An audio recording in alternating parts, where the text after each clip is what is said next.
Bueno, señores, buenas tardes a todos.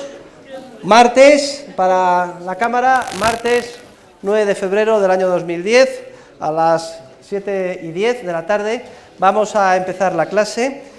Por favor, vayan todos a su programa, página 17, y abran todos su libro de dinero, crédito bancario y ciclos económicos por el comienzo del capítulo 2, que es la página 35. Comienzo del capítulo 2, que es la página 35. Como saben por el programa, con el cambio de equivalencias de fechas incorporado en el tablón, ahí abajo a la derecha, para hoy tenían que leer hasta el capítulo 3 del libro Dinero, Crédito Bancario y Ciclos Económicos, leer y subrayar aquello que consideren ustedes a su leal saber y entender que es más importante en dos colores, para que yo pueda comprobar al pasar andando que llevan ustedes las lecturas al día. Hemos explicado en el primer tema las diferencias esenciales entre dos contratos radicalmente distintos, que es el contrato de depósito y el contrato de préstamo. Hoy vamos a ver cómo a lo largo de la historia estos principios generales del derecho, tan obvios y claramente establecidos de manera evolutiva, fueron violados en connivencia con los poderes públicos a lo largo de la historia.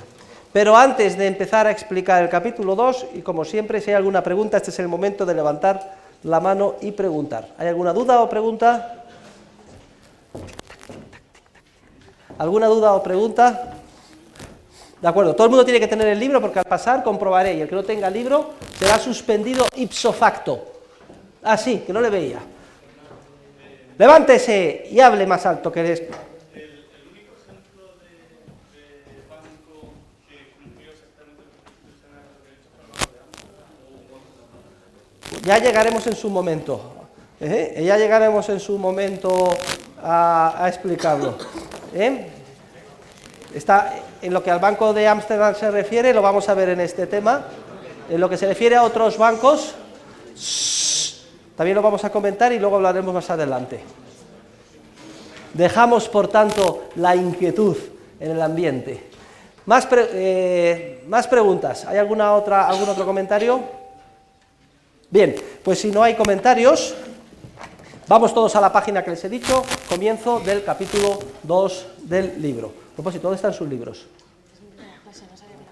Es obligatorio el libro. ¿Y usted? ¿Se lo ha olvidado? Suspenso a los dos. Venga. ¿Por qué no se van por él a la biblioteca? ¿Alguien más se lo ha olvidado? Levante la mano que se les ha olvidado. A ver, ¿a quién se lo ha olvidado? ¿A nadie se lo ha olvidado? Seguro que se lo ha olvidado a alguien y todo el mundo mirando. Póngase usted detrás al lado de su compañera. Venga, y así lo puede utilizar. Y usted, pues también.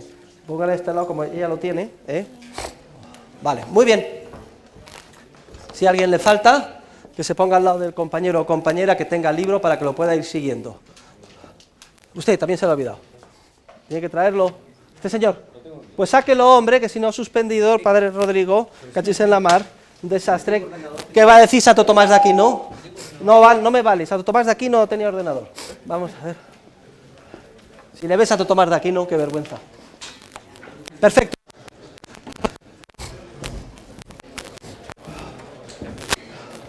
Emergencia.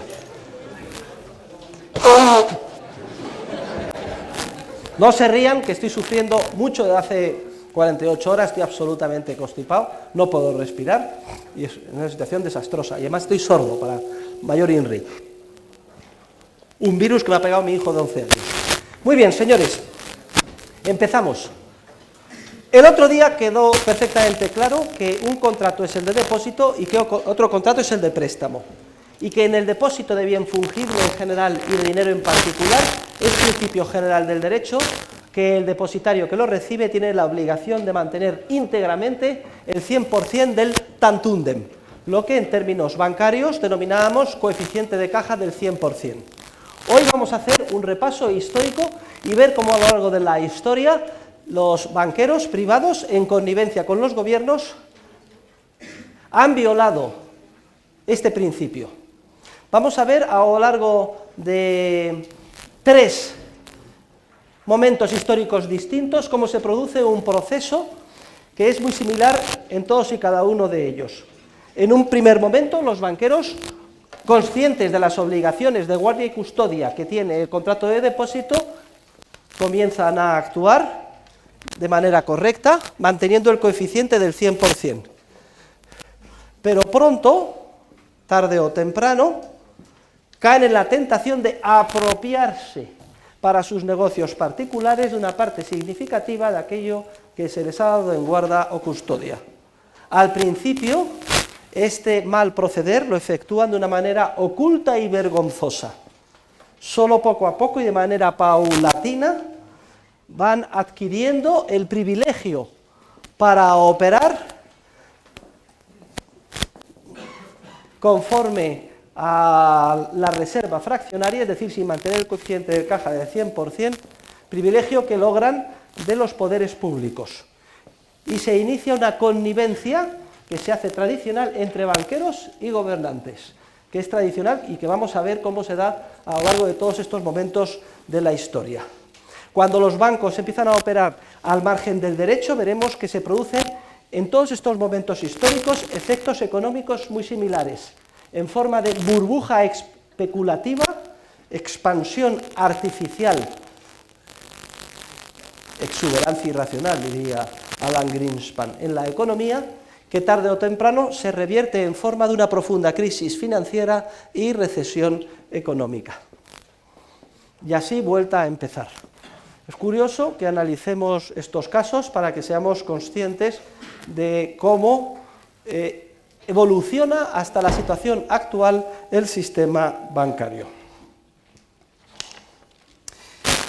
En la introducción, en la página 36, me refiero a por qué los banqueros caen en la tentación. La tentación es muy grande, ¿eh?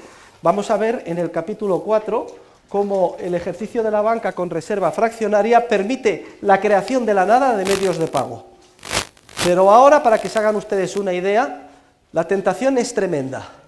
El dinero que te dan en guarda o custodia, enseguida los banqueros empiezan a racionalizar y pensar, hombre, este dinero que tengo aquí, mes tras mes, año tras año, ocioso, sin que vengan a pedírmelo sus depositantes.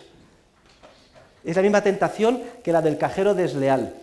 Ningún daño hago si me apropio de una parte, negocio con ello, me quedo con el beneficio y luego repongo el depósito antes de que venga el depositante a pedirlo. Ya veíamos que esa es la racionalización del delincuente o criminal que se apropia del dinero de su caja para el fin de semana irse a Casino de Madrid, jugárselo a la ruleta y ganar, si es que gana, reponiendo el lunes por la mañana el dinero que ha cogido de caja. Pero que si hace esto, y con independencia del resultado y que lo reponga, desde el momento en que se apropia del dinero el viernes, es un criminal. Ha cometido un delito de apropiación indebida castigado con 4 años de cárcel. Pues exactamente lo mismo pasa en los albores del surgimiento de la institución bancaria con reserva fraccionaria. Pero no solo el beneficio está en apropiarme de algo aparentemente ocioso para mis negocios particulares, quedándome con el beneficio y luego reponerlo sin que se enteren los depositantes. Está en algo todavía más profundo. Me adelanto 2 temas. Veremos en el capítulo 4 cómo, de manera agregada, el sistema bancario que opera con reserva fraccionaria es capaz de crear de forma multiplicativa de la nada dinero.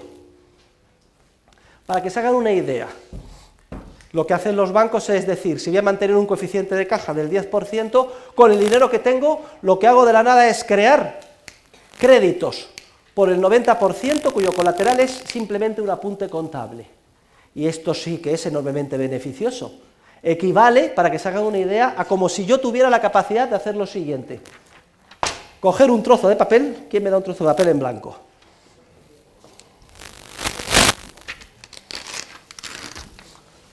Escribir, vale por 10.000 euros.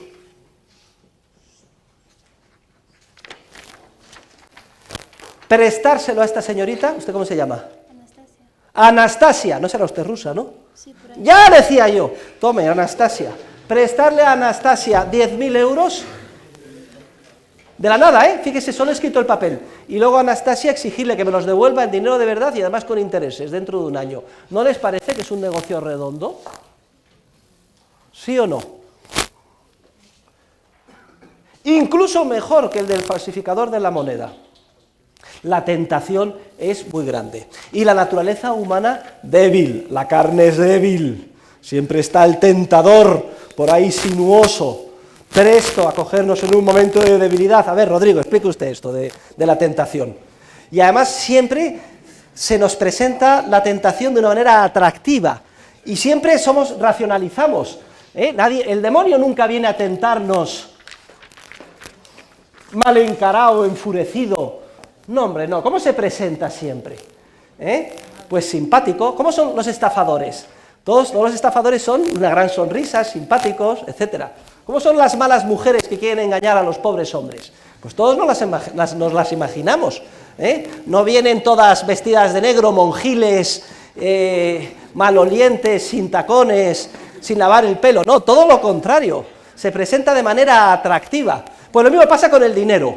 Se racionaliza y se dice: hombre, este dinero está ahí ocioso, no cumple su función social. ¿Cuánto bien haría a la humanidad poniéndose en funcionamiento, financiando empresas y todo? Ah, tienes razón, claro. Está aquí ocioso. Yo, cajero de esta empresa, el dinero el fin de semana, ¿y cuánto bien haría a la humanidad si me lo apropio, me lo llevo al Casino de Madrid, me lo juego, lo pongo a circular, pasa de mano en mano? Eso seguro que lucha contra el desempleo, financia inversiones, y luego además gano y al día siguiente repongo en la caja, nadie se ha enterado, y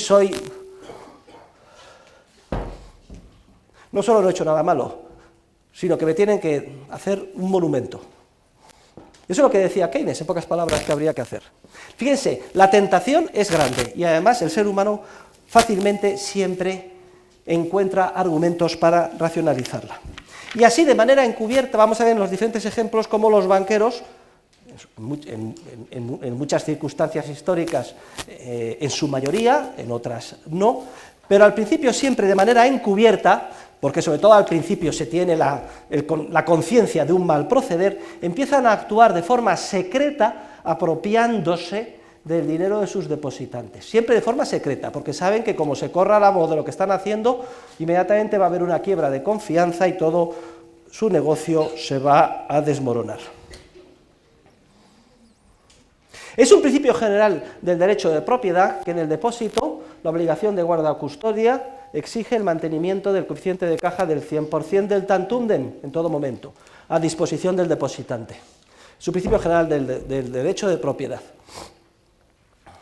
Y habría mucho que hablar, pero si alguna función tiene el Estado, precisamente es el de salvaguardar el derecho de propiedad, el de definir adecuadamente el derecho de propiedad con todas sus implicaciones,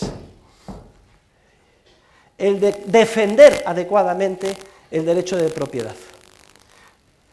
Luego, en teoría, existiendo un poder público que busque el bien común, su primera misión en el ámbito del dinero debiera de ser precisamente la de salvaguardar este derecho, es decir, vigilar que los banqueros, en lo que se refiere a los depósitos y sus equivalentes, mantienen en todo momento un coeficiente de caja del 100%. Y sin embargo veremos cómo a lo largo de la historia, en los diferentes ejemplos que vamos a analizar, los poderes públicos, las administraciones públicas, los gobernantes en suma, lejos de procurar la correcta definición y efectiva defensa del derecho de propiedad en este ámbito, terminan convirtiéndose e incluso incentivan el mal proceder, terminan convirtiéndose en cómplices e incluso incentivan el mal proceder de los banqueros. Acabo de decir que en última instancia el ejercicio de la banca con reserva fraccionaria lo que permite es la capacidad de generar medios de pago, el poder de emitir dinero, que es importantísimo. Fíjese, Anastasia, oiga, ¿dónde están mis 10.000 euros? ¿Dónde están? ¿Me los he quedado yo? No se los apropie, hombre, si son de Anastasia. Fíjense, claro, de la nada 10.000 euros que ya empiezan a circular por ahí, me los van a dar. ¿Quién pudiera hacer eso? Pues es un poder enorme. Y los gobernantes, como saben ustedes, son unos manirrotos. ¿Qué es lo que quieren y lo que han querido a lo largo de la historia? Básicamente, financiar sus caprichos, financiar sus palacios, comprar apoyos, financiar sus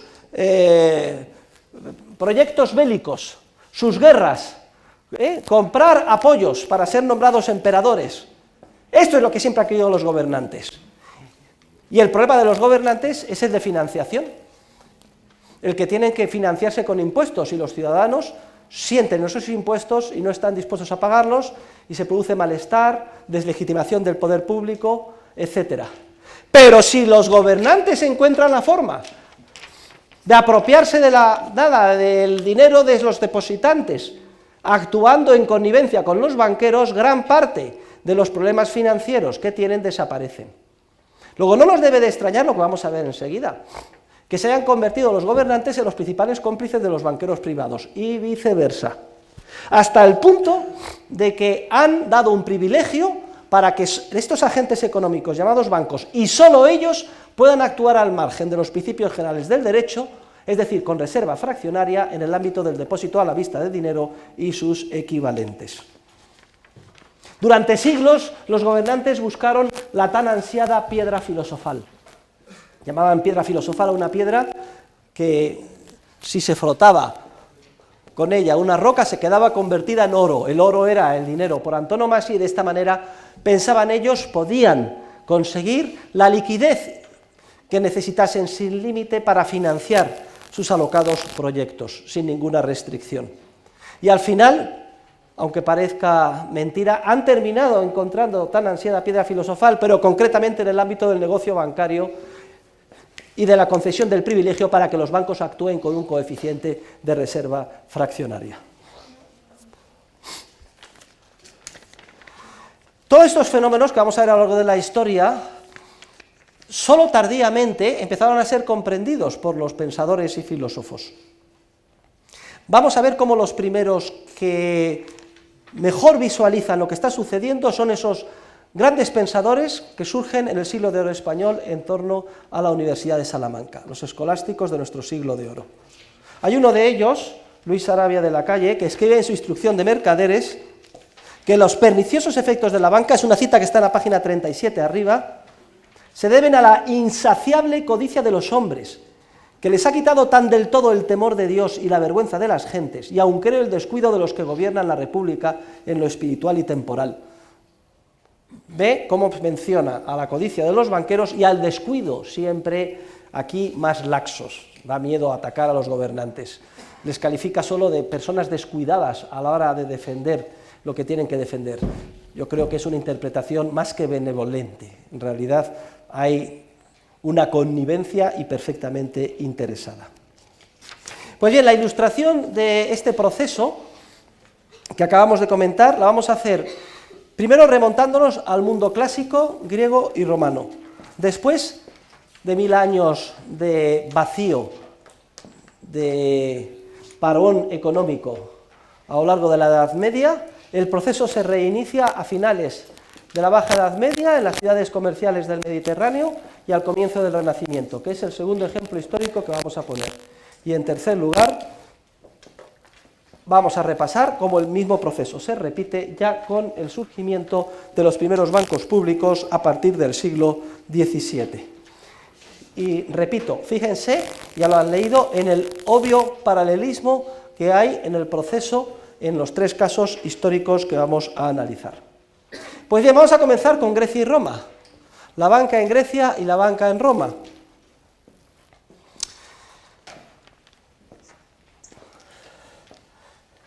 En la antigua Grecia, aunque parezca curioso, los primeros bancos son los grandes templos. Los templos tienen mucho prestigio, gozan de autonomía, tienen sus propias fuerzas de seguridad, se consideran lugares sagrados e inatacables. No debe de sorprendernos que de forma espontánea los particulares se dieran cuenta que cuando deseaban guardar su dinero, quizá el sitio más seguro estaba en un templo.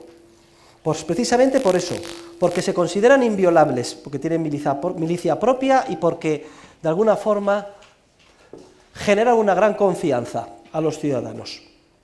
Entonces está demostrado que templos como el de Apolo en Delfos, el de Artemisa en Éfeso y el de Hera en Samos actuaban como depositarios de dinero de los ciudadanos, manteniendo un coeficiente de caja del 100%, es decir, cumpliendo en un principio la obligación de guarda o custodia.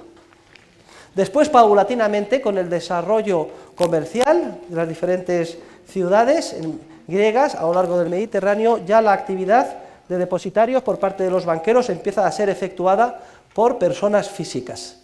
Y afortunadamente ha llegado hasta hoy, pruebas documentales de alguna de estas actividades. La más importante la tenemos gracias a un discurso jurídico de defensa que fue escrito por Isócrates en el siglo IV a.C. y que se conoce con el nombre de Trapecítica. Les recomiendo a todos ustedes que lo lean. Lo tienen publicado en editorial Gredos. Es esa editorial que publica libritos azules de obras clásicas. Es la edición bilingüe en griego a la izquierda y en castellano a la derecha. Isócrates fue alumno de Sócrates y el hijo de un artesano que fabricaba flautas y que procuró que su hijo tuviera una educación muy esmerada y terminó pues ganándose la vida como logógrafo, es decir, escribía discursos jurídicos para defender a sus clientes ante los tribunales. Y en la Trapecítica pues tenemos el caso concreto de una demanda en relación con un negocio bancario, que no tiene desperdicio. Desde luego es impresionante lo que ahí leemos, la historia que se nos cuenta por Isócrates. Defiende los intereses del cliente de un banquero llamado Pasión, que actuaba como banquero en Atenas. Este cliente era hijo de un valido de Sátiro, que era rey de Bósforo, y había hecho un depósito importante en oro en el banco de Pasión. Y cuando va a retirarlo, resulta que Pasión no tiene a disposición del depositante el tantunden y no puede devolver el dinero. Y entonces, ¿esto qué pasa? ¿Qué pone de manifiesto? Pues primero, que Pasión había actuado al margen de los principios generales del derecho. Segundo, explica en el discurso cómo el cliente tiene muchísima paciencia porque aguanta durante muchos meses tratando que se le devuelva el dinero y solo al final, cuando ve que ya es imposible, pone la correspondiente demanda. El banquero hace todo lo posible para tratar de inhibirse del problema y salvar su responsabilidad. Le pide por favor al cliente que por favor que nadie se entere que no te he podido devolver, porque entonces todo mi prestigio y toda la confianza en mi banco cae y desaparece. Luego, además, cuando ya está entre la espada y la pared y ya se va a hacer público, miente como un bellaco y dice que es falso que le hicieran el depósito de dinero, que es al revés, que el cliente tenía una deuda con él, por tanto por eso se quedó con el dinero. Hace desaparecer, no sabemos cómo, si les pagó un viaje o simplemente les puso una cuerda atada a una piedra y los tiró en medio del mar, a los esclavos que actuaron como testigos en la operación. Falsifica todo tipo de documentos, soborna, manipula contratos.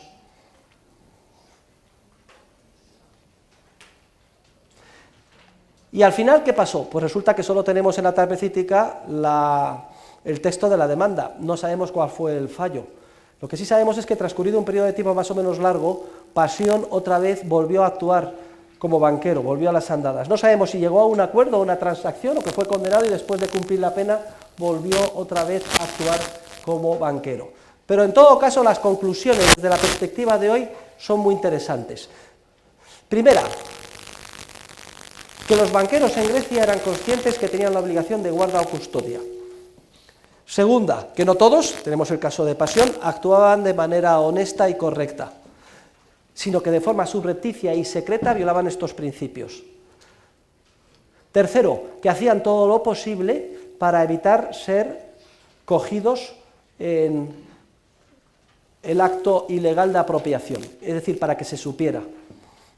Tenían un poder muy grande, porque como prestaban dinero, mucha gente dependía en el futuro de ellos para financiarse. Y entonces, ¿quién se va a atrever a meterse o a demandar a un banquero? Utilizaban todo su poder para desincentivar la retirada de los depósitos. Y este es un fenómeno que es constante a lo largo de la historia. El poder enorme que tienen los banqueros y que utilizan para amedrentar a sus enemigos y hacer todo lo posible para dificultar y desanimar a los depositantes que quieren retirar sus depósitos. Tienen varias citas, incluyendo una de Carlos Marx, al pie de la página 40 del libro.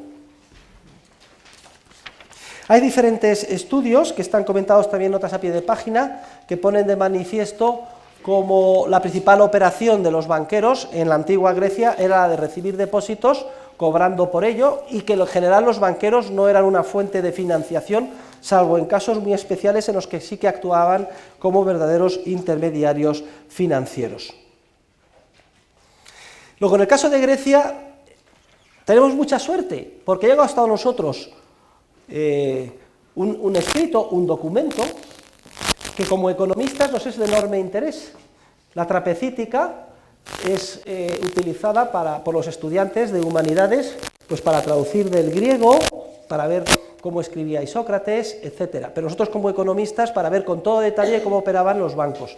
Tenemos mucha suerte, porque no han llegado, por ejemplo, del mundo romano ningún documento parecido al de la trapecítica de Isócrates. ¿Por qué se llama trapecítica? Por cierto, viene del griego trapeza, que significa mesa, porque los banqueros actuaban con una mesa en un determinado lugar de la ciudad. Por eso también se les llama tabulari, numularios, etc.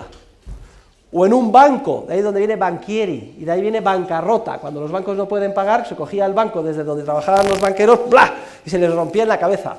La banca rota. Trapecítica viene, repito, de trapeza, que significa mesa.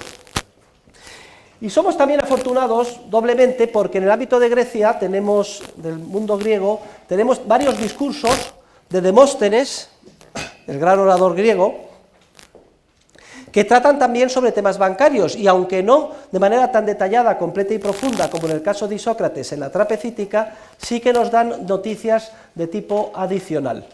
Demóstenes fue un grandísimo orador. Recuerden ustedes que era tartamudo, tartamudo. ¿Y cómo pudo terminar siendo el mejor orador de la Grecia de su época? Pues con una disciplina y un esfuerzo tremendo. Incluso dice que se ponía una piedra debajo de la lengua para disciplinarla y ser capaz de vencer su tartamudez. En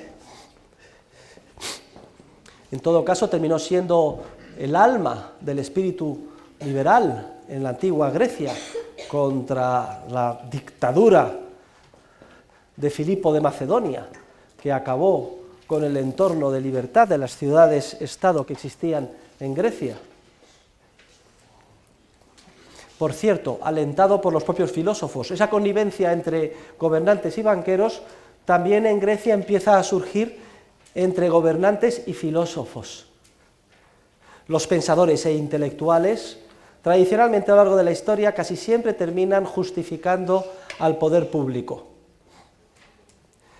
El tan alabado Sócrates no hace más que criticar a Atenas y poner como modelo ideal a Esparta. ¿Y para qué hablar de Platón, su principal discípulo? Que alaba un Estado dirigido dictatorialmente desde arriba por los filósofos, es decir, por él. Incluso Aristóteles fue preceptor de un paranoico, un loco, Alejandro Magno, hijo precisamente del mayor dictador de la época, Filipo de Macedonia. Lo digo para que ustedes se sitúen. Solo Demóstenes mantuvo viva la llama de la libertad en su época. Y han llegado hasta nosotros, como digo, diversas referencias a actividades bancarias en algunos discursos de Demóstenes. A propósito, en un artículo mío publicado en Procesos de Mercado pueden estudiar con detalle mi visión sobre el pensamiento económico en la Grecia clásica. Lo tienen publicado hace 2 números, precisamente con ese título, El pensamiento económico en la antigua Grecia. Los casos de actividades bancarias de Demóstenes los tienen en un discurso titulado Contra Timoteo por una deuda, que está comentado en la página 42 del libro. Y es importante las referencias que hace Demóstenes a una incipiente teoría del ciclo, porque explica cómo la actividad de los banqueros se basa en la confianza y cómo, a poco que las cosas vengan mal dadas, se desmorona el negocio bancario como si fuera un castillo de naipes. Hay diversas investigaciones, sobre todo el libro Bancos y banqueros en las ciudades griegas de Raymond Bogaert, que cito en la nota 18 al pie de la página 43, que explican cómo los banqueros en Grecia sabían que debían de mantener un coeficiente de caja del 100% en relación con los depósitos a la vista, si bien en muchas ocasiones violaban ese principio en beneficio propio, apropiándose de una parte de los depósitos para sus negocios particulares. Incluso hay constancia histórica de alguna de las burbujas que este mal proceder de los banqueros generaron. Por ejemplo, Raymond de Bogaert en este trabajo se refiere a las crisis financieras que con carácter periódico afectaban a la banca en el mundo clásico griego y a las recesiones económicas que posteriormente se producían. Por ejemplo, la que tuvo lugar en los años 377 y 376 a.C., y que dio lugar a la quiebra de banqueros como Timodemos, Osísono y Aristotólocos. Generalmente esas crisis tenían un detonante, en este caso fue el ataque de Esparta y la victoria de Tebas. Y en esas crisis financieras, fíjense qué importante es, y estamos hablando del siglo IV a.C., hay constancia histórica de los primeros planes de salvamento establecidos por el poder público a favor de la banca. Algo que acabamos de ver nosotros clarísimamente el año pasado, con la Reserva Federal apoyando a Fannie Mae, a American International Group, a Freddie Mac, a Citigroup, y en Inglaterra toda la banca inglesa, y en Europa, ¿por qué dar nombres? No querría dar nombres, pero ustedes lo saben, los conocen, Pues bien, se produce una gravísima crisis bancaria en Éfeso, que es una ciudad griega deliciosa, que hay en Asia Menor, actualmente en Turquía, y que yo he visitado, y les recomiendo que vayan a ver todos ustedes, tras la revuelta contra Mitrídates, que motiva que las autoridades concedan el primer sistema de salvamiento a la banca privada, consistente en un privilegio expreso a la banca para que, se les dan una mora, puedan no devolver los depósitos a la vista durante un periodo de 10 años. O sea, la situación de los banqueros se hace desesperada, la gente pierde confianza en ellos, va por su dinero, no está, se pone de manifiesto que han incumplido los principios generales del derecho, y entonces los banqueros recurren al gobernante y el gobernante les salva. ¿Cómo? En vez de perseguirles, meterles en la cárcel o colgarles por el cuello, les da una mora, les da el privilegio para que puedan no cumplir la obligación de devolución de los depósitos durante un periodo de 10 años. Una especie de corralito, como el que hubo en Argentina, en la época del ministro Cavallo.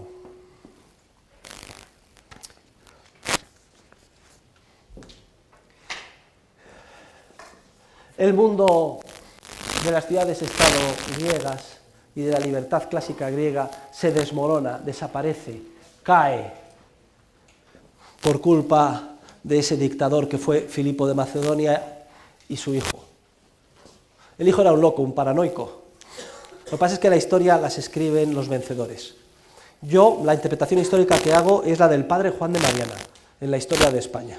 Es la única historia escrita desde el punto de vista liberal en contra de los dictadores, en contra del cesarismo.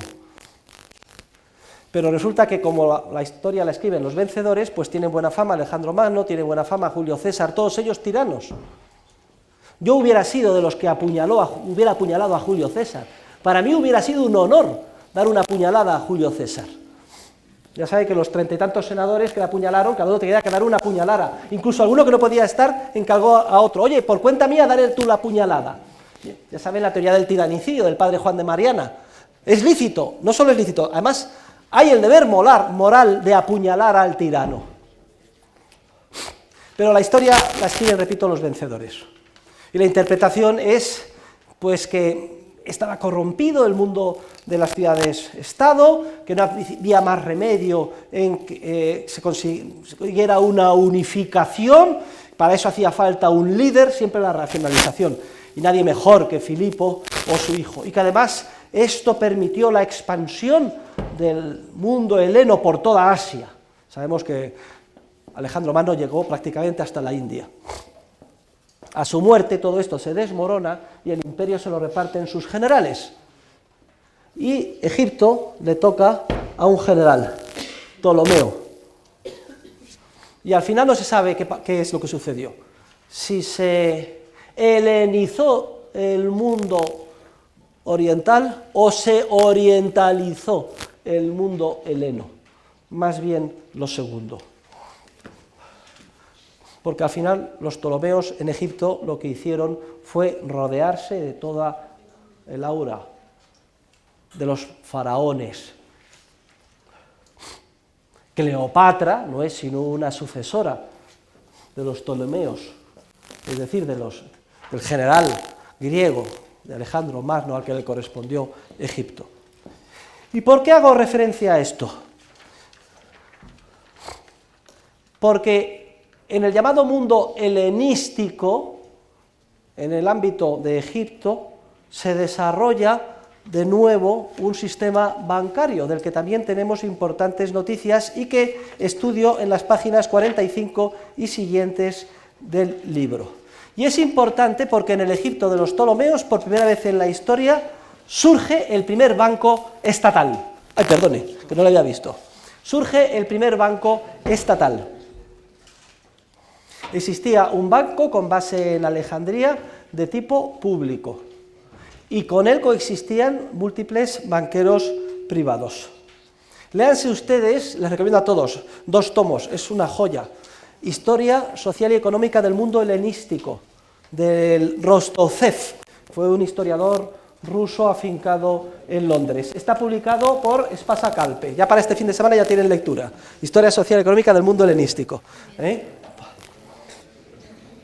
Se ha encontrado un documento fragmentario que recoge extractos de las cuentas diarias de una banca rural que muestra cómo eran clientes, artesanos indígenas, depositaban dinero en el banco tratantes de tejidos en lino, bataneros, sastres, plateros, orfebres, incluso un calderero.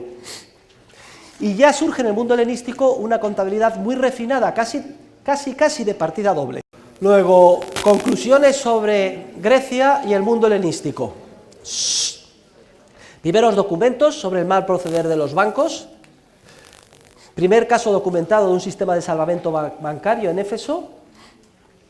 El privilegio para que no devuelvan los depósitos durante 10 años. Primera banca de tipo estatal en Alejandría, en el Egipto de los Ptolomeos. Tuvo tanta influencia que voy a saltar un poquito para adelante. Cuando luego ya Egipto es conquistada por Roma, hay incluso la tentación de crear en el Imperio Romano un banco estatal, utilizando el modelo del banco estatal que existía en el Egipto de Cleopatra, aunque afortunadamente para Roma no se llevó nunca a cabo.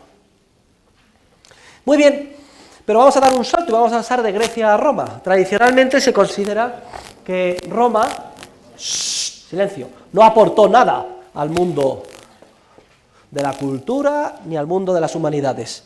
Que los romanos fueron gente practicona que se apoyaron en todo en los griegos, que la cultura, el arte, las artes plásticas, la arquitectura, la escultura, todo lo que hicieron fue copiar de los griegos. Los romanos no aportaron nada, esa es la versión oficial. Y sin embargo, en el ámbito de lo que es la economía y el estudio del orden espontáneo del mercado, los genios fueron los romanos y no los griegos. Los griegos, los pensadores griegos no entendieron el orden espontáneo del mercado. Aristóteles dice que es imposible concebir una polis, una ciudad, de más de 100.000 habitantes, porque sería imposible organizarla. Cállese, caballero, me está distrayendo, Sería imposible organizarla. O sea, tiene la filosofía jerárquica de que hay que organizar las cosas desde arriba, no entiende el orden espontáneo del mercado. Y es una tragedia, porque estos filósofos pudieron vivir sin trabajar gracias a la prosperidad mercantil y comercial del mundo griego, que fue muy importante y que ellos nunca entendieron. Corresponde el honor de haber comprendido por primera vez cómo surgen órdenes espontáneos que hacen posible la civilización a los romanos, y concretamente a los grandes jurisconsultos, como decía el otro día, de Roma, que teorizan sobre el derecho y entienden que es una institución que surge de forma evolutiva, resultado de la interacción de muchos seres humanos, pero no diseñada conscientemente por ninguno de ellos. Y el otro día ya explicábamos cómo el derecho romano ya perfila, descubre las exigencias ontológicas de instituciones como son el contrato de depósito y qué distintas son del contrato de préstamo. Desafortunadamente no tenemos documentos tan precisos sobre actividades bancarias como las que acabo de citar en relación con el mundo griego. Pero sí que tenemos alguna información. Por ejemplo, en el año 1844, en el monte Athos, que es un monte donde están agrupados los conventos más importantes ortodoxos en Grecia, se descubre unos papiros que cuentan la historia de la quiebra de la banca del cristiano Calisto. Y es muy interesante, porque Calisto terminó siendo papa y santo de la Iglesia Católica. ¿Quién ha visto la película Gladiator? Para seguir este curso hay que ir al cine. Gladiator, que levanten la mano los que hemos visto Gladiator. Todos hemos visto Gladiator. Venga, pues recordemos la película. Estamos situados en esa misma época.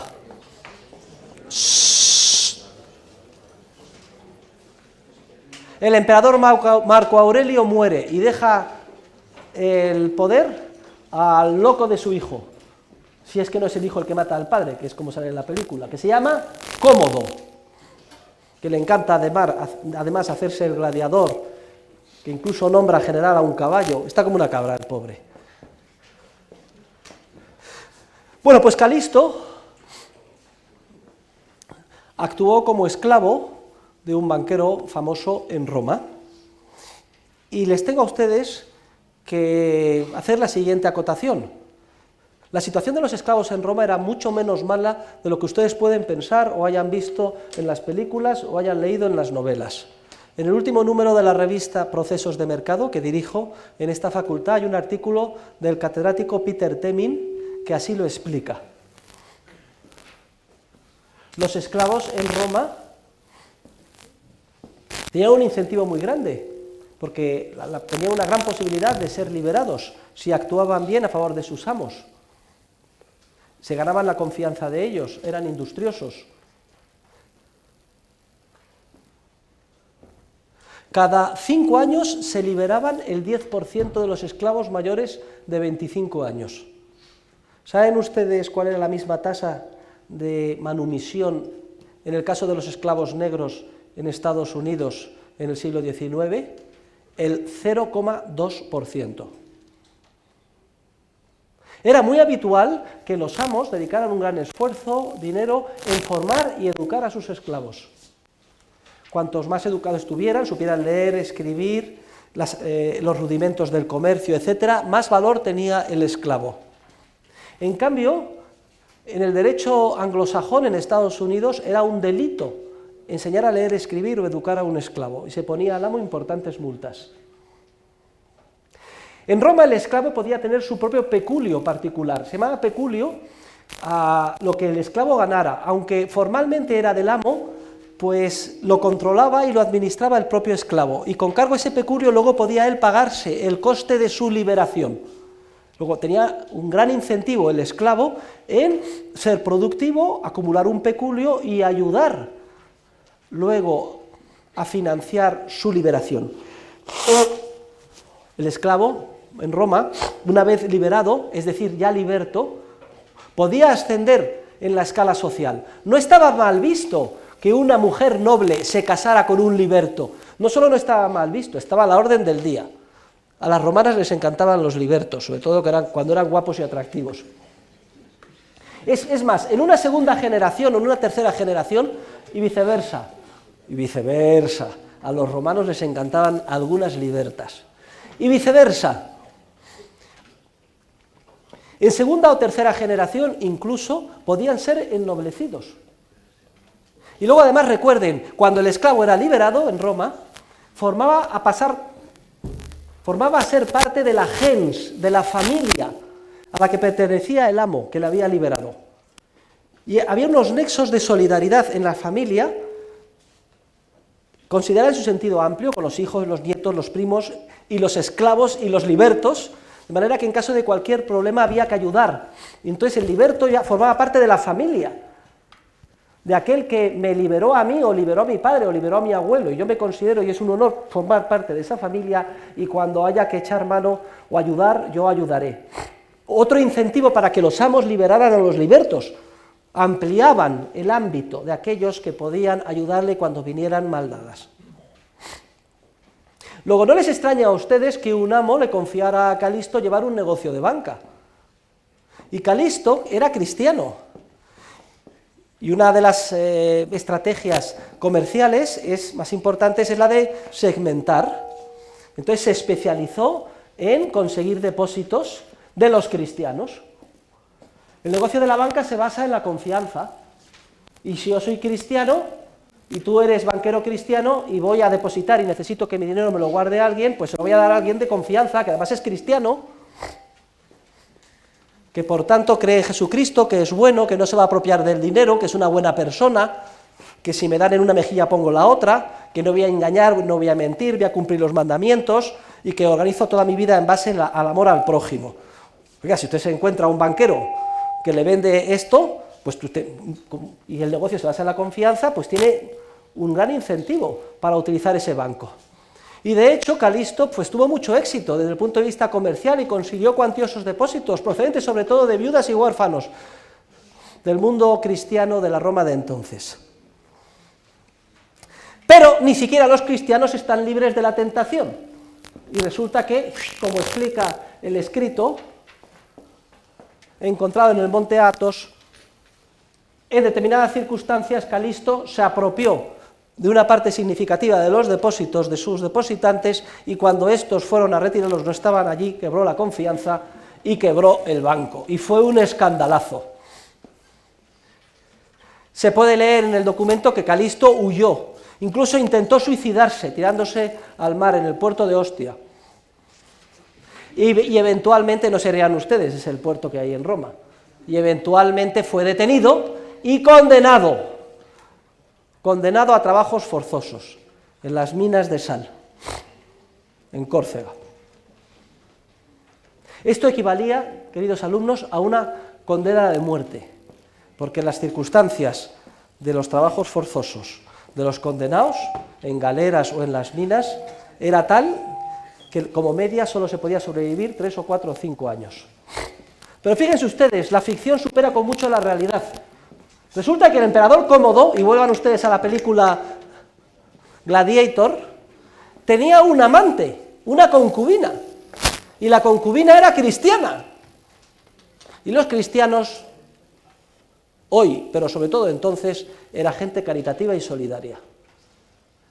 Y entonces Marcia, caballero, escúchenme y mírenme todos a mí, empezó a pedir al emperador que perdonara a Calisto. Hombre, Cómodo, ten misericordia de Calisto, pobre hombre. Y Cómodo, que no, que es un sinvergüenza que ha estafado. Y al día siguiente lo mismo. Ya saben ustedes lo que es una mujer, ¿no? Todos los días, una vez, otra vez, otra vez, otra vez. En pocas palabras, de ahí viene de lo de es un coñazo, porque si no, no se explica de dónde viene, ¿no? ¿Sí o no? Digo yo, ¿no? Pilar López mira al cielo diciendo, digo, no viene de ahí, ¿no? Que no salga esto en la película, córtenlo. El caso es que al final terminó harto, no sabemos por qué, pero el emperador Cómodo perdonó a Calisto antes de morir en la mina y fue liberado. Y la vida da muchas vueltas y pocas décadas después fue nombrado, se convirtió en un cristiano modélico y fue nombrado papa, el papa XVI en la Iglesia Católica. Y en una revuelta de persecución contra los cristianos fue arrojado vivo a un pozo y muerto, mártir de la Iglesia y hecho santo. Es el San Calisto, Papa XVII de la Iglesia Católica. ¿Y quién le iba a decir? En su juventud, banquero corrupto. Pero Dios, en su infinita misericordia, lo perdona todo, incluso a los banqueros corruptos, como se demuestra en este caso. Incluso puedes llegar a ser santo. ¿Te das cuenta, Rodrigo? Bien. La quiebra del banco del cristiano Calisto es una anécdota histórica, pero que contamos en el libro precisamente porque hemos encontrado este documento debido a Hipólito en el monte Athos a mediados del siglo XIX. En Roma los banqueros era normal que actuaran no solo como personas físicas, sino también asociados, a través de lo que se llamaban las sociedades de banqueros, las societates argentariae, argentarium, argentaria, es como se decía, dinero en latín. Y además en Roma obtenían una licencia para poder operar como banqueros y fiadores. Existía el principio de la responsabilidad ilimitada. Las personas físicas que formaban parte de la sociedad respondían ilimitadamente con sus bienes. Todo esto para dar más garantía de la devolución de los depósitos. Y estaba bien claro que un negocio era la recepción de depósitos, que tenías que mantener el tantunden, y otro distinto, el obtener préstamos y actuar como intermediarios financieros, prestando a su vez a terceros. También se le llamaba a los banqueros mensularios, de mensa en latín, que significaba mostrador o mesa sobre la que ejercían su actividad. Y vamos a referirnos a un banco curioso, que fue el Templo de Jerusalén. Ustedes, el que más o el que menos, habrán leído o habrán escuchado, o se acordarán la referencia de cuando entra Jesucristo en el templo y queda indignado de ver de que eso se ha convertido en un mercado, entonces se quita el cinturón y empieza a dar latigazos, y ahí se organiza la de Dios, en pocas palabras, nunca mejor dicho. Sale todo el mundo corriendo, los vendedores de palomas, tiran los mostradores de las mesas con las monedas de oro, en fin, un caos. Y los sumos sacerdotes y las autoridades indignadas. ¿Y qué dice Jesucristo? Habéis convertido en una cueva de ladrones la casa de Dios. Pues no andaba muy desorientado, porque si ustedes cogen la edición Vulgata en latín, habla de mensularii, que significa banqueros, aunque en la traducción castellana habla de los cambistas. No es una traducción adecuada, porque el principal negocio que hacía el Templo de Jerusalén no era el de cambiar monedas, que sí que lo hacía, venían judíos de todo el mundo y tenían que cambiar las monedas. El principal negocio era que recibían depósitos a la vista de los judíos ricos y pobres como templo que garantizaba la guarda o custodia de los mismos. Y era un templo que no actuaba en base a los principios generales del derecho. El dinero que recibía el templo se apropiaba de él para sus negocios particulares. Luego, nunca mejor dicho, cueva de ladrones. Igual que el cajero desleal que se apropia del dinero el fin de semana para sus vicios, juegos o inversiones. Pero vuelvo a insistir, y en una otra pie de página lo explico, en la traducción es bastante engañosa porque habla de cambistas, en cambio en la Vulgata dice los numularii, que significa no cambistas, sino banqueros, que reciben el dinero en depósito a la vista. Lo digo para que cuando ustedes lean el Evangelio lo lean con otra luz, con otro sentido. Claro que era una cueva de bandidos, porque el templo actuaba como un banco con reserva fraccionaria, no hay ninguna duda.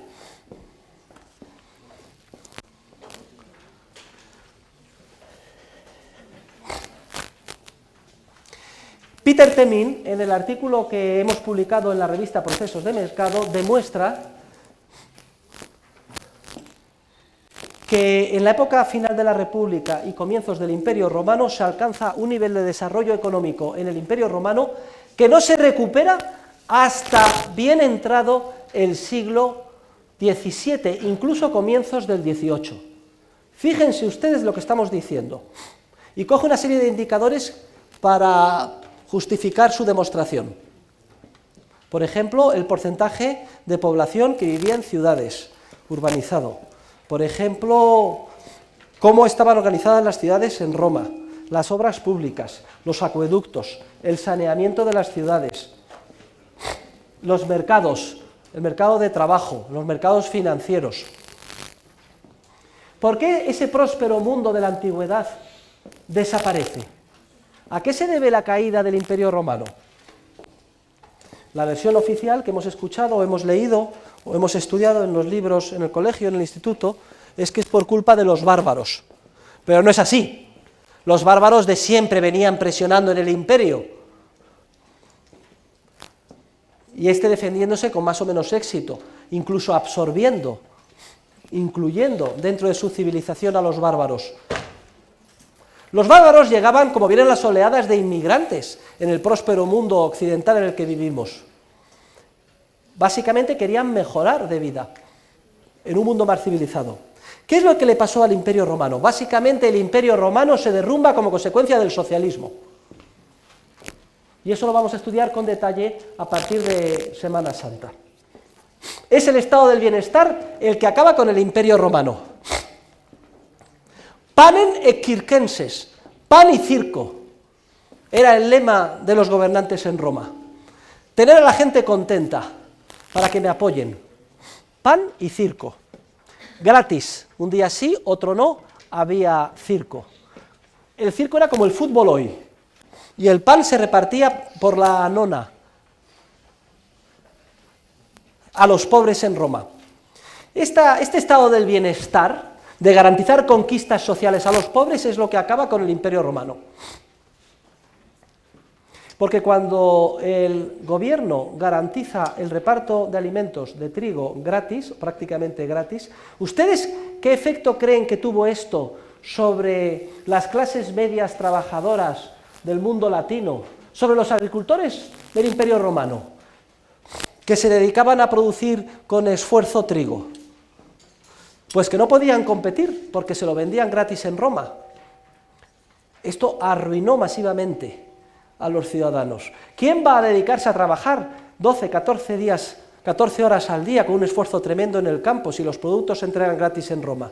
Es mucho mejor convertirme yo también en pensionista, es decir, abandonar mis tierras e irme a Roma. Y así se produce un fenómeno en el que la población de Roma no deja de crecer. El hecho de que se reparta gratis el alimento atrae como un imán a los pobres.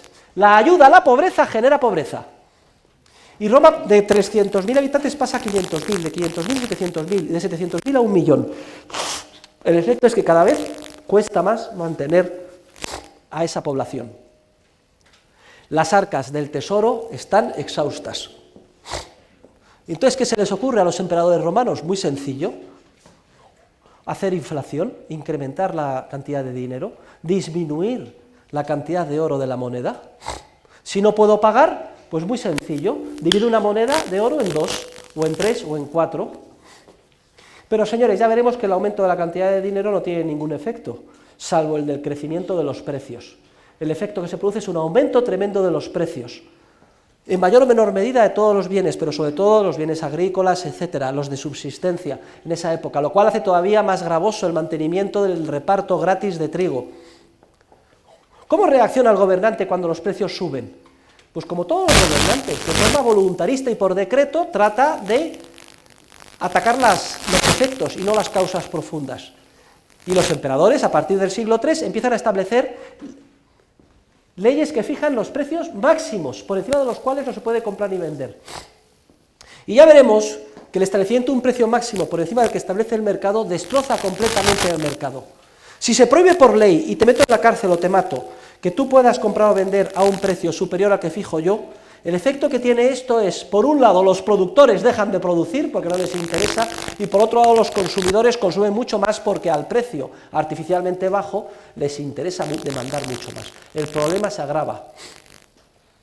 Lo que era un mercado común, parecido al de la Unión Europea, que se extendía a lo largo de todos los países alrededor del Mediterráneo, perfectamente conectado con flujos comerciales, etcétera, se va desintegrando poco a poco. Se deja de comerciar. Se pasa a la autarquía. Los mercados desaparecen.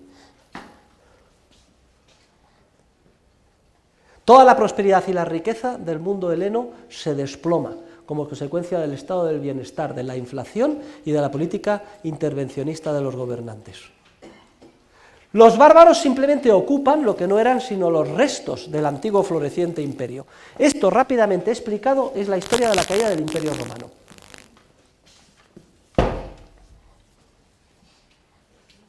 Y la caída del Imperio Romano es tenebrosa.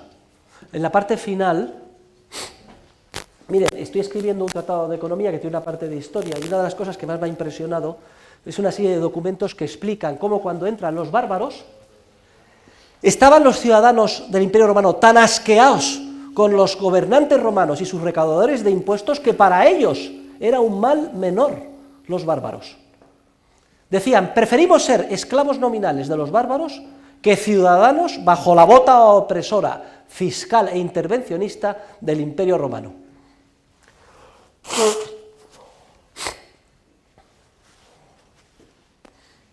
Y cae el Imperio Romano. Y vienen 1000 años de oscurantismo. Bueno, en la parte final del imperio, los emperadores siempre atacando los síntomas, que no las causas. Como ven que los ciudadanos abandonan el campo y sus trabajos y se van todos a la ciudad, ¿qué es lo que se les ocurre? Por decreto queda prohibido abandonar tu terruño, tu campo, quedas adscrito a él, ya no puedes salir de él. Ya es la servidumbre feudal, el comienzo de la servidumbre feudal. Y al final esos siervos realizan prestaciones de tipo personal a un señor que se ocupa de garantizarles la seguridad en una área geográfica determinada. Estamos en el feudalismo y en la Edad Media. 1000 años de oscurantismo. Yo les pregunto, ¿qué habría pasado con la civilización si el próspero mundo liberal de la economía de mercado del Imperio Romano, de comienzos del Imperio Romano, no se hubiera desmoronado por culpa del socialismo? A lo mejor habríamos llegado a la Luna hace 1000 años. Tengan en cuenta que el renacimiento es volver a empezar sobre las bases, allí donde la dejaron los clásicos. Es a partir del siglo, finales del XIV, XV, y que el Imperio Romano cae en el siglo V, 1000 años. Que del Renacimiento hasta hoy han pasado 400 años, que no es nada. Hombre, es hacer ciencia ficción. Pero a lo mejor podríamos haber llegado a la Luna en el año 800 o 900. No se crean ustedes que el devenir histórico es un continuo avanzar en base a progreso o desarrollo. La civilización humana puede autodestruirse, y uno de los ejemplos más claros es el que acabo de explicar de la historia del Imperio Romano. Por eso vamos a dejar los 1000 años de oscurantismo. Habría mucho que hablar, Gracias a la Iglesia Católica, en determinados conventos se mantienen los tesoros culturales sobre los que luego se fundamentará ese renacimiento. En determinados lugares hay unas ciudades o burgos que obtienen privilegios de seguridad y empiezan a comerciar otra vez. Pero tenemos que meternos en el túnel del tiempo, en la máquina del tiempo, y llegar hasta el siglo XIV, pasar 1000 años, al segundo ejemplo de desarrollo bancario. Porque es que se olvida prácticamente todo, Las ciudades se convierten en ruinas, las bibliotecas se queman, los documentos desaparecen, los contratos y las prácticas comerciales se olvidan. 1000 años estamos hablando de oscurantismo. El segundo ejemplo histórico que vamos a dar es el de los banqueros en la Baja Edad Media. Váyanse a la página 51 del libro. Página 51 del libro. Y en la etapa medieval, tenemos pruebas documentales de que vuelve a surgir la actividad bancaria en un primer momento en torno a una serie de órdenes religiosas de tipo militar que se organizan con motivo de las cruzadas. La más importante de ellas son la de los templarios. Los templarios se crean en Jerusalén en el año 1119 para proteger a los peregrinos que van a Jerusalén. Los templarios eran muy poderosos, era una orden militar, pero religiosa. Tenían conventos, si quieren ustedes, agencias, a lo largo de toda Europa, desde España, vayan si quieren a Segovia, en la parte de fuera de Segovia hay una iglesia templaria preciosa, un poquito más allá de la Fuencisla. ¿Quién la conoce? ¿Quién ha estado en ella? Tienen ustedes que ir a Segovia, tomar cochinillo y visitar la iglesia de los templarios. Y también la tumba de Diego de Covarrubias y Leiva, arzobispo de Segovia, que está en la catedral, enterrado, y que fue el primer economista. El primero que teoriza sobre la teoría subjetiva del valor. Los templarios tenían carácter internacional, disponían de 9.000 centros de actuación con 2 sedes principales, era una orden religiosa poderosa y defendía muy bien, porque era un ejército, por decir de alguna forma, privada. Por tanto, no es de extrañar que los ciudadanos confiasen, sobre todo en los momentos tan anárquicos del medievo, en los templarios para depositar sus dineros. Y así se convierten también en paralelo en un banco que recibe depósitos a la vista. Y los indicios que tenemos es que actuaron en general de manera correcta en relación con estos depósitos.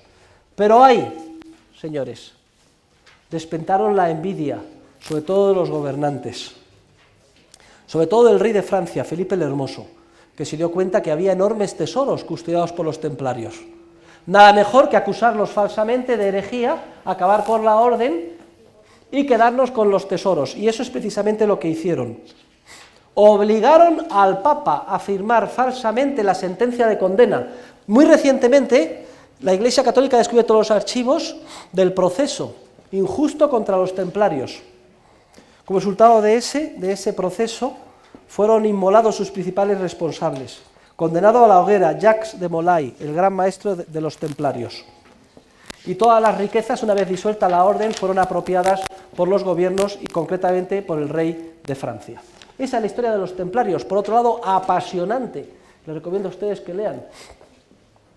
Hay diversas novelas sobre los templarios, sobre su actuar más o menos esotérico y misterioso, pero lo que muy pocas tratan es que fueron banqueros y que la razón principal por la que fueron injustamente acusados, condenados, disueltos y quemados en la hoguera fue la codicia de los gobernantes que querían apropiarse de las riquezas que en depósito, en guarda o custodia, habían acumulado los templarios. Luego, otra conexión interesante de este curso con lo que normalmente leemos, escuchamos y vemos por ahí. Y vayan a Segovia a ver la iglesia de los templarios, cerca de la Fuencisla. Al lado de donde está, en la parte de donde se ve el Alcázar.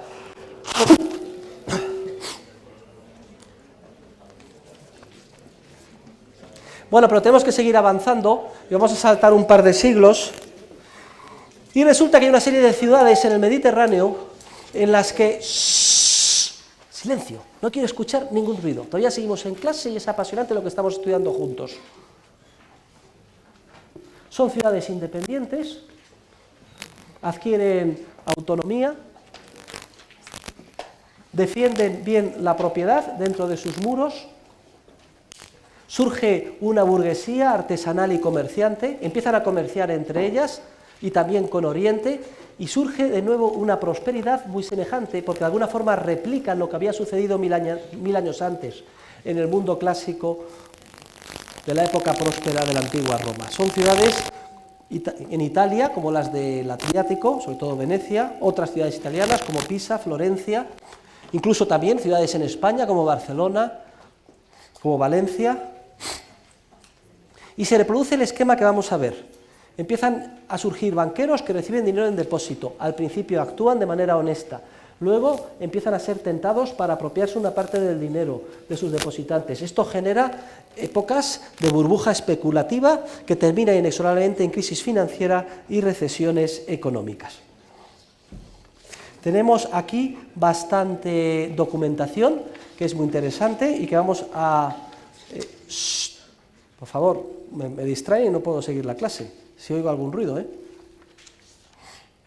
y que vamos a comentar ahora. Vamos a comentar la época de la danza macabra y la peste en el siglo XIV. Vamos a comentar el surgimiento de la banca en Florencia, la banca de los Médicis, el caso de la Taula de Canvi, o Banco Público de Barcelona, a partir del siglo XV. Pero antes me gustaría hacer una referencia a la institución del Depositum Confessatum, que está en el libro a partir de la página 55.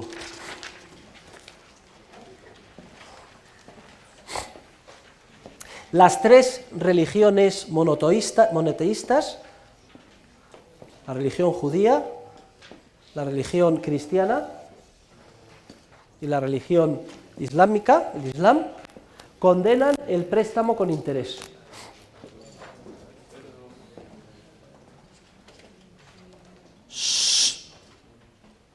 Es un grave pecado prestar con interés.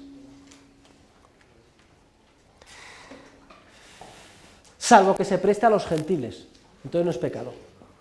Si tú eres judío y prestas a otro judío, cometes un pecado. Pero si prestas a un cristiano o prestas a un musulmán, no. Lo mismo pasa con los mahometanos y lo mismo pasa con los cristianos. No es de extrañar que, por tanto, en el mundo cristiano los principales banqueros durante periodos muy extensos de tiempo fueran los judíos. Se depositaba y se pedía prestado a los judíos. Los prestamistas eran los judíos. Allá ellos que presten, si van a ir al infierno en todo caso, se van a condenar por haber matado a Jesucristo, pues qué más da que presten con interés. Eso también explica en gran medida el odio a los judíos. Una de las maneras más fáciles de librarse de las deudas era pues que regularmente hubiera un pogrom, una persecución o una matanza de judíos. Porque si morían los judíos, pues entonces todas las deudas quedaban condonadas. También hay que entenderlo en ese sentido. Léanse ustedes Los judíos en España moderna y contemporánea. Es una obra en 3 volúmenes de Julio Caro Baroja. Bien, pero una economía de mercado no puede funcionar sin préstamos y sin intermediarios financieros. El error gravísimo de haber prohibido la usura, tendríamos que dedicar mucho tiempo, ya no lo tenemos, no hay justificación desde el punto de vista de la Iglesia Católica para prohibir la usura en ningún sentido. Como es lógico, desde el siglo XIX ya oficialmente no está prohibida la usura, el préstamo con interés. No me consta que haya pedido perdón la Iglesia Católica por el daño que ha hecho a lo largo de siglos y siglos prohibiendo el préstamo con interés. ¿Cuántos millones de almas han muerto pensando que iban al infierno por haber hecho algo plenamente legítimo? Sí sé que se ha pedido perdón pues, por persecuciones o por genocidios cometidos en la época de las cruzadas, etcétera, pero sobre este tema no, aunque a lo mejor estoy equivocado y sí que ha habido una retractación pública. El caso es que había que buscar formas para evitar las terribles penas que tanto en el ámbito temporal como en el ámbito espiritual se derivaban del hecho de participar en operaciones de préstamo. Y una de las maneras de ocultar el préstamo era vistiéndolo de depósito, y esa es la institución del depósito confessatum. Vimos que en el derecho romano, cuando en un depósito de verdad el depositario no devolvía en tiempo y forma el dinero, no solo cometía un hurto, sino que además estaba obligado a devolver el dinero con intereses. Y aquí es donde viene el quid de la cuestión. Se les ocurre a muchos comerciantes en la Edad Media declarar que el préstamo con intereses en el que participan, que es una operación real, en realidad no es un préstamo, sino un depósito. Y luego se ponen de acuerdo entre ellos, se conchaban para decir, oye, te voy a pedir la devolución del pseudodepósito, que no es tal, que en realidad es un préstamo dentro de un año, tú di que no lo puedes devolver y entonces te condenará a pagar intereses, como si fueras el depositario moroso. Y ya con esto vestimos la operación de préstamo y no nos meten en la cárcel ni vamos al infierno, ni tú ni yo. Y entonces se hacía la operación declarando bajo juramento que eso era un depósito, confesando que era un depósito, depositum confessatum, cuando en realidad era un préstamo. Fue uno de los subterfugios, junto con otros, utilizados para vestir el préstamo a lo largo del periodo de siglos y siglos durante el cual estuvo prohibido el préstamo con interés. Y hago referencia a esta institución del depositum confessatum porque tuvo un efecto muy negativo en el ámbito de la teoría bancaria. en el sentido de que desdibujó completamente las clarísimas diferencias que había establecido el derecho romano entre el depósito y el préstamo. Porque si en la práctica los préstamos se visten de depósitos, pues ya fue moneda común el pensar que todos los depósitos eran préstamos, e incluso los moralistas, etcétera, desconfiaban de los depósitos y decían, no, esto seguro que es un préstamo. Al final se terminó confundiendo completamente. Y en gran parte esa confusión que tiene su origen en el depositum confessatum y que es una consecuencia de un accidente histórico derivado de la prohibición canónica de la usura, en gran parte es responsable del caos financiero en el que nos encontramos hoy en día.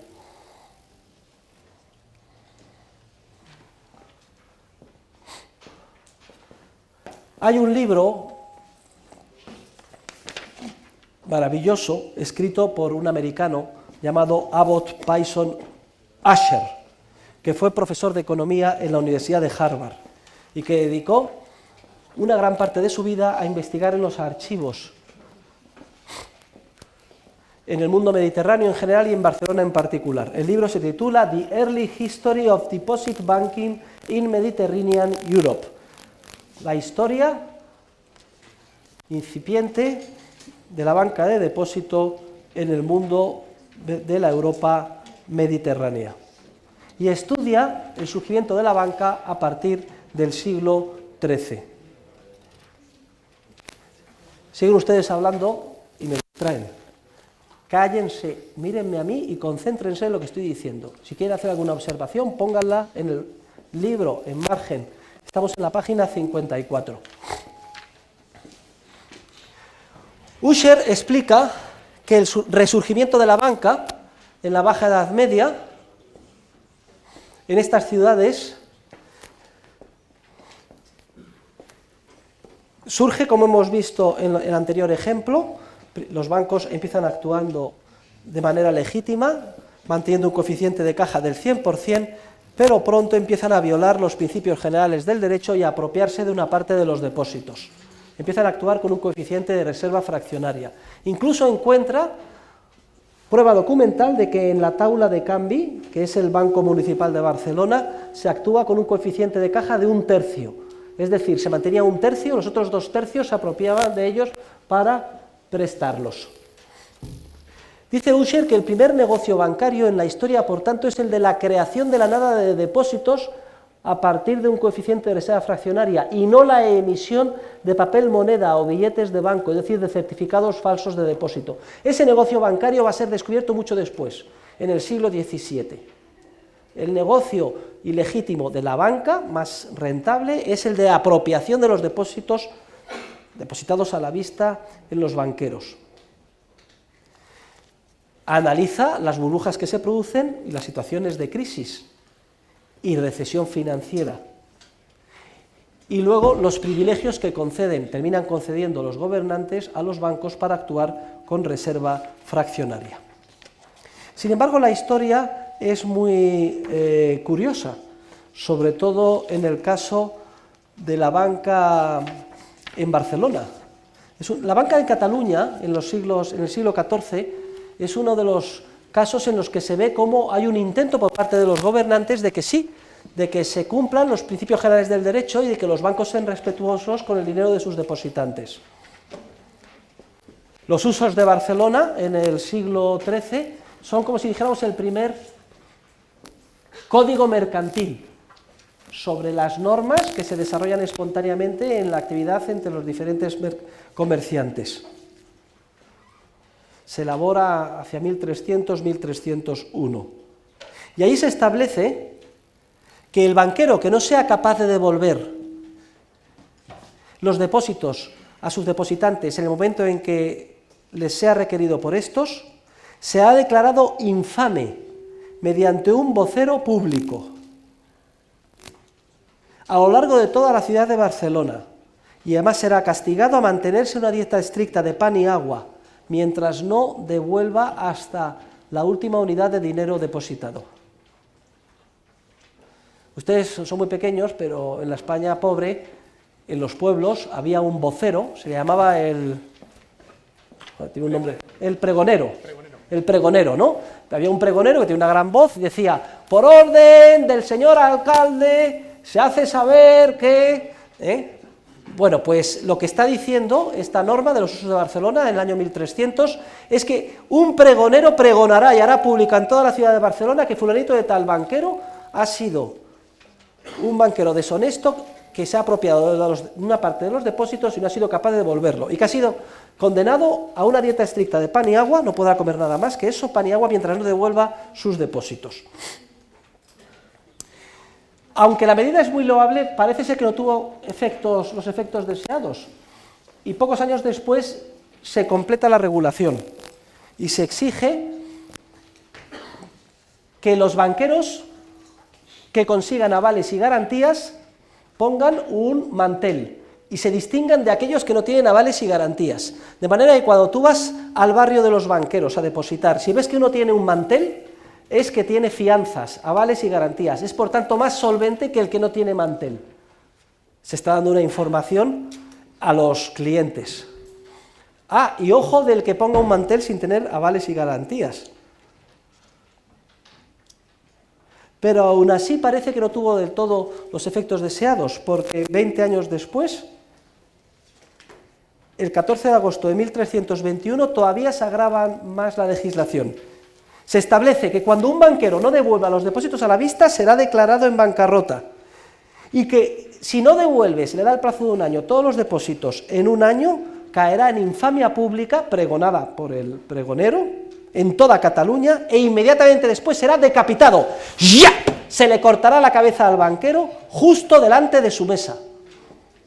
Y su propiedad será vendida, la que quede ya en la jurisdicción ordinaria donde viviese, con la finalidad de hacer frente a sus obligaciones en la medida de lo posible. Fíjense ustedes qué distintas habrían sido las cosas en la última crisis si hubiera seguido en vigor esta legislación catalana de cortar la cabeza, ¡ya!, a los banqueros que no devuelvan los préstamos. Otro gallo nos cantaría, ¿no? Por cierto, me decía una discípula mía que en la crisis financiera que hubo hace 15 años en Venezuela se llegó a proponer esto, la pena de muerte a los banqueros que no devolvieran hasta la última edad de sus depósitos, por el Partido Social Cristiano COPEI. Una cosa curiosa, una anécdota curiosa. Hay constancias de que un banquero, pobres banqueros, un tal Francesc Castelló, fue decapitado justo delante de su banco en el año 1360, tal y como mandaba la ley.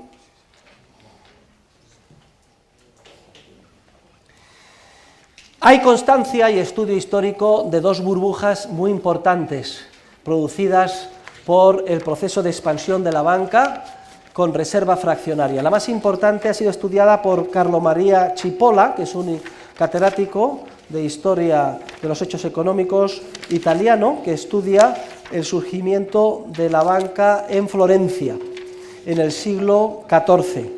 Ha estudiado con detalle cómo aparecen los primeros bancos en Florencia. Está en la página 60, vayan a la página 60 del libro. Los Cocci, los Antelesi, los Corsini, los Uzano, los Perendoli, los Perucci, los Bardi. A partir del siglo XIV empiezan a disponer fraudulentamente de parte del dinero que se les deposita a la vista y empiezan a crear de la nada, por tanto, dinero. Se produce un boom económico artificial. Pero tarde o temprano se produce una quiebra de confianza y una grave crisis financiera. La gente va a por sus depósitos y no está allí. Hubo un detonante en esta crisis, que fue la imposibilidad de Inglaterra, suspendió pagos a la hora de devolver sus préstamos, la deuda pública emitida por el reino inglés. Esto hizo que sistemáticamente todos los bancos saltaran o quebraran de 1341 a 1346. Entonces en Florencia había un sistema de banca libre con reserva fraccionaria y sin banco central. Nadie les pudo salvar. Quebraron todos. Mortalidad el 100%. La gente fue a por su dinero y no estaba allí. El banco quebró. Bancarrota. Se rompía el banco. Desde donde hacían su negocio los banqueros. Se le buscaban sus bienes, se vendían para pagar sus deudas. Se produjo un proceso de contracción crediticia, igualito al que estamos experimentando ahora. en los documentos se lee un mancamento de la credenza, una escasez del crédito. Los bancos solo pagaban con tinta, dicen los documentos de esta época. Es decir, no tenían dinero en efectivo para devolver, solo pagaban con pagarés. Los negocios se hundieron cuando los bancos no pudieron devolver los préstamos. Y se produjo una recesión económica profundísima, paralela, parecida a la de la caída del Imperio Romano,